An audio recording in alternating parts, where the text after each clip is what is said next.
प्रिय मित्रों, हम जो मसीह यीशु में हैं, परमेश्वर हमें अब और दंड के योग्य नहीं समझेगा, क्योंकि हमारे जीवन की पवित्र आत्मा की व्यवस्था ने हमें मसीह यीशु के द्वारा पाप और मृत्यु की व्यवस्था से स्वतंत्र कर दिया है।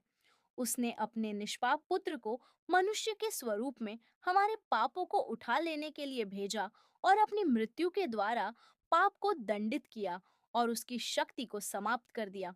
रोमियो 8:6 कहता है, क्योंकि शरीर पर मन लगाना तो मृत्यु है, परंतु आत्मा पर मन लगाना जीवन और शांति है। यदि परमेश्वर का आत्मा हम में वास करता है, तो हम पवित्र आत्मा के अधीन हैं। इसलिए भले ही हमारे शरीर पाप के कारण मृत्यु में कार्यरत है, फिर भी हमारी आत्मा जीवित है, क्योंकि परमेश्वर ने हमें निर्दोष स्वीकार किया है।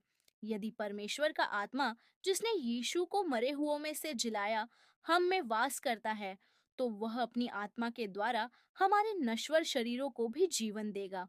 इसलिए मित्रों, यदि हम पापी स्वभाव के अधीन चलते हैं, तो हम सदा के लिए मर जाएंगे। यदि हम पवित्र आत्मा द्वारा शरीर के सभी पापों का नाश कर दें, तो हम सदा जीवित रहेंगे। क्योंकि हम परमेश्वर की आत्मा के द्वारा निर्देशित हैं, इसलिए हम परमेश्वर की संतान हैं।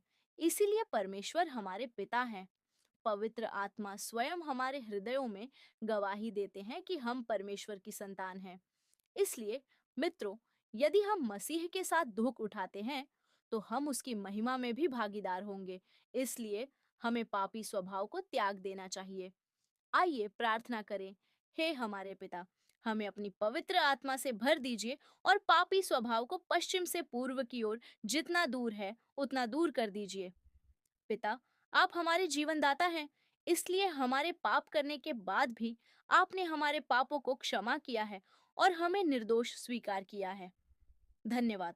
प्रभु, आपके जैसा महान परमेश्वर कौन है?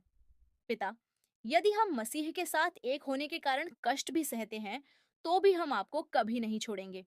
हम चाहते हैं कि आपकी महिमा हमारे माध्यम से पूरे संसार में प्रकट हो। पिता, हमें सही मार्ग पर ले चलिए, ताकि आपका अच्छा नाम हमारे माध्यम से सुरक्षित रहे। मैं यह प्रार्थना जीवित यीशु मसीह के नाम पर मांगता हूँ। आमीन, आमीन, आमीन।